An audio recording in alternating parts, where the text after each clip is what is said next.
আর দুইটা এতিম বাচ্চার বাবা মারা গেছে, দুইটা বাচ্চা এতিম হয়ে গেছে একবারে বাবা হারা। ঘরে আমরা প্রচণ্ড গরমে টিকা অসম্ভব, দুইটা বাচ্চা শুয়ে রয়েছে, কারেন্ট নেই, বিদ্যুতের কোনো ব্যবস্থাই নাই।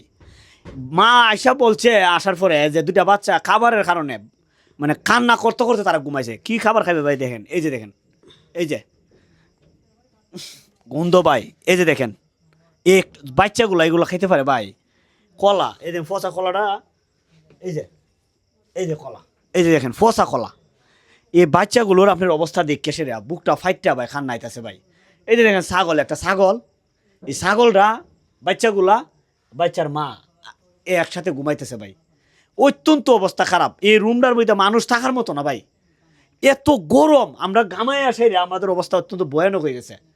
ওনারা চিৎকারে আকাশ বাতাস প্রকম্পিত হচ্ছে।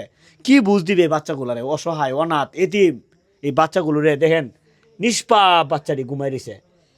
আমাদের বিবেক কি ঘুমে গেছে? বাচ্চারা ঘুমে গেছে, আমাদের বিবেক ঘুমে গেছে ভাই। আসুন না ভাই তাদের পাশে একটু দাঁড়াই।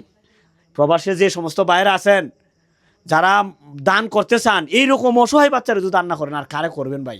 আমরা এই লোকের এই অসহায় বাচ্চাগুলোর মায়ের নিজস্ব বিকাশ নাম্বার আমরা দিয়ে দিই, আমরা সবসময় তাদের নিজস্ব বিকাশ নাম্বার দিই। দয়া করে ভাই তাদেরকে একটা দান করুন, তাদেরকে একটা সহযোগিতা করুন। এই যে কারেন্ট নাই, ল্যাম্প জ্বালে রাখছে, আল্লাহ পাক রব্বুল আলামিন আপনাকে এই দানের যা 70 কোটি গুণ লক্ষ গুণ বাড়াই দিবে ইনশাল্লাহ।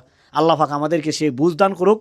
আল্লাহ পাক আমাদের এই দুই বাচ্চার অভিভাবক আল্লাহ নিজে হোক, সেই কামনা করি। ধন্যবাদ সবাইকে।